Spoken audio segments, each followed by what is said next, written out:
नमस्कार मित्रांनो, सावळीची जणू सावली पुढील भागामध्ये तिलोत्तमा ताराला मागणी घालायला जाते, पण भैरवी मात्र खूप माज दाखवते. एवढंच काय, तिला बाहेरचा रस्ताही दाखवते. तिलोत्तमा तिला धमकी देऊन जाते, मी इथून शेवटची जाते आणि भविष्यात तू नाक घासत जरी माझ्या दारात आली ना, तुला मी दारात उभी करणार नाही. हा माझा शब्द आहे.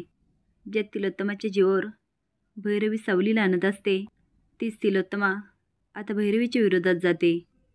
तिलोत्तमा घरी येते ती रागात. आता कुणाला काय बोलावं हेच कळत नाही. पण त्या पहिले तिलोत्तमा सांगते, भैरवी वजे आणि मेंदळ्यांचे संबंध कायमचे संपले.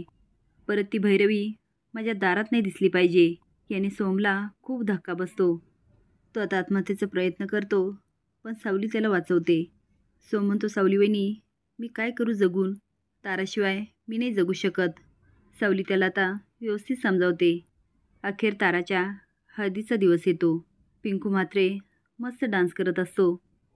तारा सोमला फोन करते आणि ते सोम, आज माझ्या अंगाला त्या म्हात्रेची उष्टी हळद लागली ना, तर मी जीव देईल बघ. आता सोम खूप घाबरतो. सावली म्हणते, भाऊजी काय झालं? आता सोम सांगतो. सावली म्हणते, असं नाही होऊ देणार. सोम म्हणतो, मग प्लॅन काय आहे?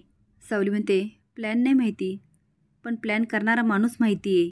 आता सगळे जगन्नाथच्या घरी पोहोचतात. जगन्नाथच्या प्लॅननुसार सावली जोगतीन बनते आणि हळदीच्या कार्यक्रमात पोहोचते. तेवढ्यात भैरवी ताराला घेऊन येते. आता सावली भंडारा उधळत म्हणते, त्याची इच्छा असेल ना, या कार्यक्रमात विघ्न येणं अशक्य आहे. तेवढे ती ताराला भंडारा लावून म्हणते, आणि नसल तर कुणी काय बी करू शकत नाही. सावलीच्या तोंडावरचा पदर बाजूला होतो आणि तारा बघून हसते. होम चालू असतो. तेवढ्याच सावली त्यामध्ये काहीतरी टाकते. त्याने सगळीकडे धूर आणि ठसका उठतो. आता तोंडाला मास्क लावून सोम आणि बबलू येतात. सोम आणि सावली ताराला पळवतात. आता पुढे भैरवीचं काय होणार हे बघण्यासाठी लाईक आणि सबस्क्राईब करा. धन्यवाद.